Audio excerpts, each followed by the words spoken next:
Bismillahirrahmanirrahim. Assalamualaikum warahmatullahi wabarakatuh. Alhamdulillahirabbil alamin wa bihi nasta'inu ala umuri dunya waddin. Wassalatu wassalamu ala asyrafil anbiya'i wal mursalin wa ala alihi wa sahbihi ajmain. Subhanaka la ilma lana illa ma 'allamtana innaka antal alimul hakim. Rabbi zidni ilma warzuqni fahma. Allahumma faqihna fid din wa 'allimna ta'wil. Alhamdulillah, pada malam ini kembali kita berkumpul dalam rangka mempelajari tadabbur Al-Qur'an ya, dan juga tafsir. Kalau sempat nanti kita belajar tafsir. Masih di surat Al-Baqarah ayat 172. Silakan baca. Siapa yang mau baca? Hafiz, silakan Hafiz. Ta'awudz dulu. A'udzu billahi minasyaitonir rajim. Bismillahirrahmanirrahim.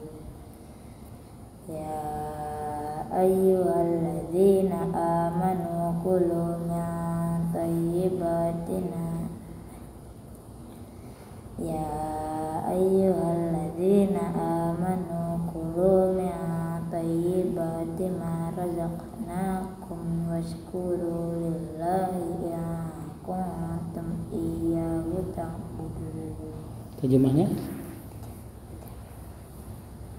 Ya. Wahai orang-orang yang beriman, makanlah dari rezeki yang baik yang kami berikan kepada kamu dan bersyukurlah kepada Allah jika kamu hanya menyembah kepadanya. Ya.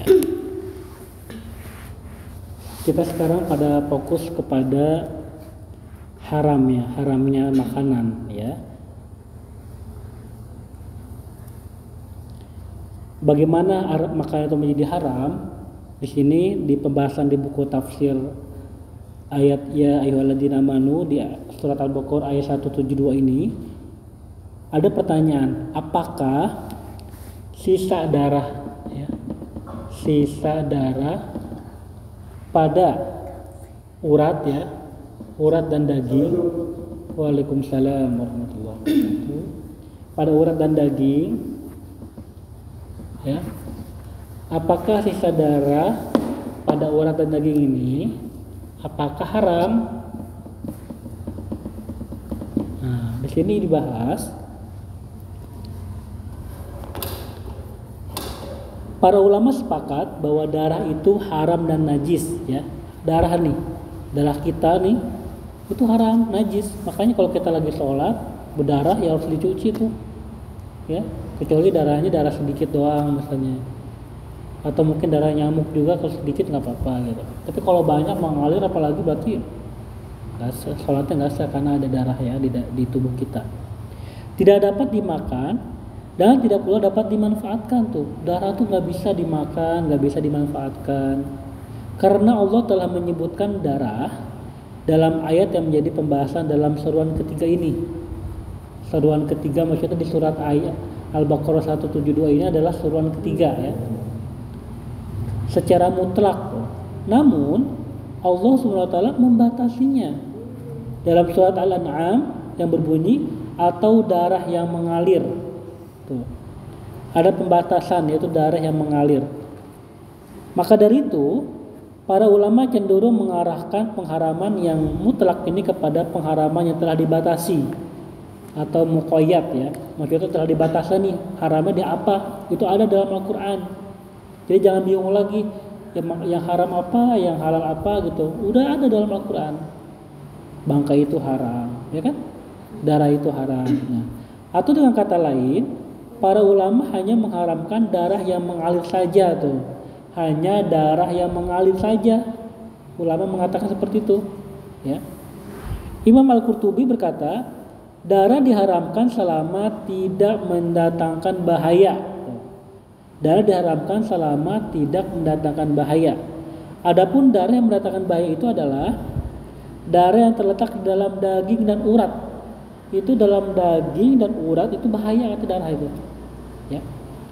Diriwayatkan dari Aisyah radhiyallahu anha ia berkata, ketika Rasulullah SAW masih hidup, kami pernah memasak dalam periuk yang airnya berwarna kuning karena pengaruh darah, tetapi kami tetap memakannya. Jadi Aisyah pernah makan tuh karena masak daging, tiba-tiba berubah airnya karena masih ada sisa-sisa darah ya, tapi tetap dimakan sama Aisyah masakannya. Dengan Rasulullah juga ya. Nah, itu jadi jelas ya bahwasanya ini kalau masih menempel di sini nggak apa-apa. Suka makan ayam kan, masih ada darah dikit kan, nggak apa-apa itu. Yang nggak boleh tuh kalau masih mengalir darahnya tuh. Ngeri juga ya makan masih mengalir darahnya, berarti kan itu masih belum bersih ya. Nah, jadi begitu ya. Nah, sekarang ada lagi nih yang ketiga pertanyaannya. Apakah orang yang terpaksa memakan bangkai ini orang makan bangkai ya.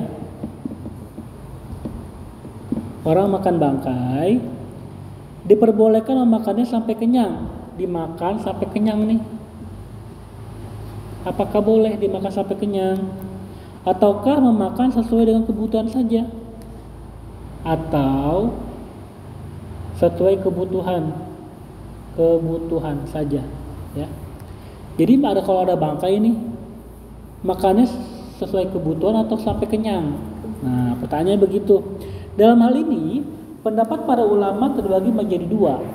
Yang pertama, mayoritas ulama berpendapat bahwa orang yang terpaksa itu hanya memakan sesuai dengan kebutuhannya saja. Jadi hanya sesuai dengan kebutuhan saja ya. Sesuai dengan kebutuhannya saja. Karena pembolehan dalam hal ini bersifat mendesak atau darurat. Ini darurat. Misalnya lagi kemarin kan udah jelasin sama Abi ya. Ketika di dalam hutan darurat nih, nggak ada makanan lagi kecuali bangkai. Udah makan tapi jangan sampai kenyang banget. Ya cukup menghilangkan lapar saja. Lapar udah hilang ya udah. Jangan sampai udah makan, mungkin makan kepalanya kan, tapi masih udah pengen makan semuanya, jangan.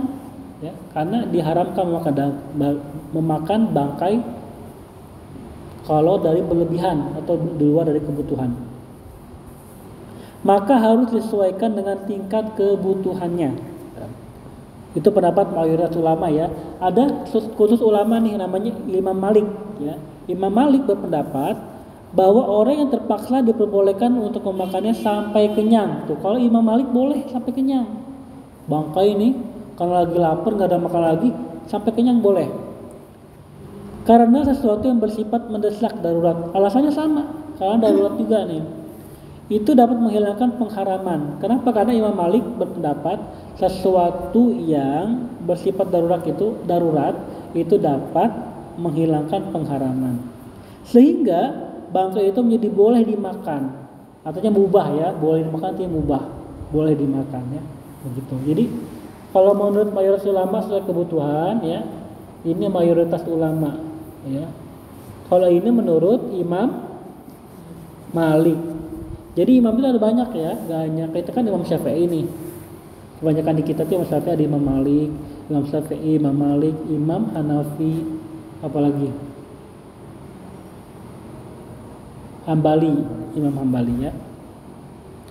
Adapun sebab munculnya perbedaan pendapat ini adalah karena adanya perbedaan dalam memahami firman Allah yang berbunyi di surat An-Nahl ayat 115. Artinya dengan tidak menganiaya dan tidak pula melampaui batas. Nah, ulama berpendapat ini jangan sampai melampaui batas gitu lah. Jangan sampai melampaui batas. Ini kan kalau ini berarti melampaui batas kan kalau kenyang itu. Cukup dengan kebutuhan saja. Nah, itu ulama berpendapat selain Imam Malik ya. Mayoritas ulama menafsirkan ya. Sedangkan yang dimaksud dengan kata melampaui batas adalah melampaui batas keterpaksaan atau darurat. Tuh, ini tuh melebihi dari darurat atau melampaui batas dari darurat. Nah, Imam Malik menafsirkan ayat di atas dengan tidak menganiaya dan tidak pula memusuhi penguasa. Tuh, kata Imam Malik, memusuhi penguasa. Maksud dari melampaui batas itu ya. Jadi akhirnya ya boleh kata Imam Malik makan sampai kenyang. Tapi kalau mayoritas ulama sesuai dengan kebutuhan saja ya. Jangan sampai kenyang ketika makan bangkai. Nah,